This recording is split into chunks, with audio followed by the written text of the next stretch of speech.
तो अब आपको अवध के बलरामपुर जिले की उतरौला विधानसभा सीट के पिछले यानी कि 2017 के नतीजे के बारे में जानकारी देते हैं, जिससे आपको यहां की स्थिति साफ होगी।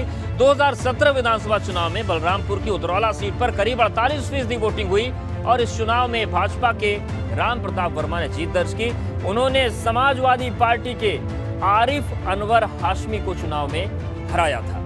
और अब आपको बलरामपुर की उतरौला विधानसभा सीट के पिछले 3 नतीजों के बारे में जानकारी देते हैं, जिससे आपको यह साफ होगा कि क्यों हम इस सीट पर भाजपा के बीच सपा के बीच कांटे की टक्कर के कयास लगा रहे हैं। 2007 में बलरामपुर की उतरौला विधानसभा सीट पर भाजपा के श्यामलाल वर्मा ने जीत हासिल की।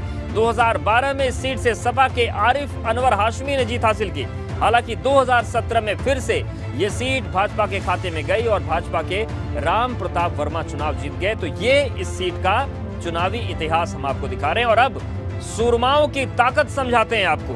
बलरामपुर की उतरौला विधानसभा सीट के उन चेहरों से रूबरू कराते हैं अब जो 2022 के रण में अपनी मजबूत दावेदारी पेश कर रहे हैं। और इस फेहरिस्त में पहला नंबर आता है राम प्रताप वर्मा का, जो कि 2017 चुनाव जीते और मौजूदा विधायक हैं। दूसरे नंबर पर सपा के आरिफ अनवर हाशमी हैं, जो 2017 के रनअप रहे और 2012 में इस सीट से विधायक रहे।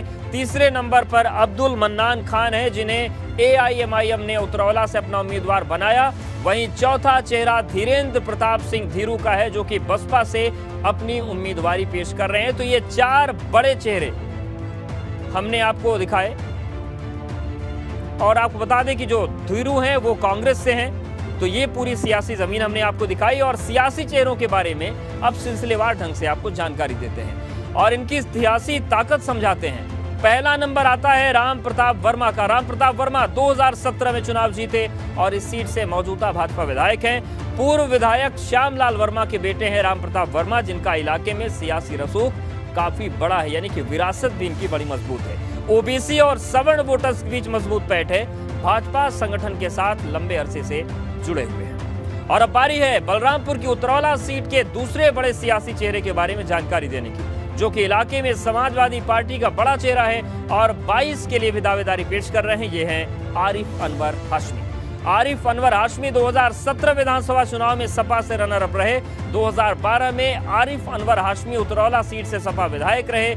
इलाके के मुस्लिम और यादव वोटर्स के बीच इनकी काफी मजबूत पकड़ है और इसी मजबूती के बदौलत 2022 के रण में अपनी दावेदारी पेश कर रहे हैं। वहीं अब आपको उस तीसरे चेहरे के बारे में जानकारी देते हैं, जो कि बलरामपुर जिले की उतरौला सीट से अपनी मजबूत दावेदारी पेश करते दिख रहे हैं और ये हैं अब्दुल मन्नान खान। अब्दुल मन्नान खान इलाके में एआईएमआईएम का चेहरा है और इन्हें ओवैसी ने उम्मीदवार घोषित कर दिया है। Abdul mannan Khan PS party के अध्यक्ष रह चुके हैं, पेशे से आंख के सर्जन हैं। मुस्लिम वोटर्स के बीच अब्दुल मन्नान खान की मजबूत पैठ है और इनकी इस आबादी पर काफी पकड़ ज्यादा है। इस सीट पर आबादी भी मुस्लिम वोटर्स की ज्यादा है। वहीं अब आपको बलरामपुर की उतरौला सीट के चौथे बड़े चेहरे के बारे में जानकारी देते हैं, जो कि कांग्रेस का चेहरा है और ये है धीरेन्द्र सिंह धीरू। धीरेन्द्र धीरू 2007 में बसपा से बलरामपुर सदर सीट पर विधायक रहे। बसपा छोड़कर धीरेन्द्र सिंह धीरू और कांग्रेस का दामन थाम चुके हैं। इलाके के लोगों के बीच अच्छी पहचान है और कांग्रेस के वोटर्स के बीच मजबूत पैठ रखते हैं। इन्हीं खूबियों के साथ ये भी 22 के रण में दावेदारी पेश कर रहे हैं। तो ये पूरे चेहरे थे और अब सीधे रुख करते हैं अवध क्षेत्र के जानकार और वरिष्ठ पत्रकार विजय उपाध्याय जी का। सर, उतरौला में भाजपा और सपा के बीच जो कांटे की टक्कर होती आई है, क्या ओवैसी की पार्टी आएगी तो मुकाबला त्रिकोणीय हो पाएगा? देखिए, ओवैसी की पार्टी के अच्छे ढंग से चुनाव लड़ने पर समीकरण बदलेंगे और उसका असर बीजेपी को फायदे के तौर पे हो सकता है।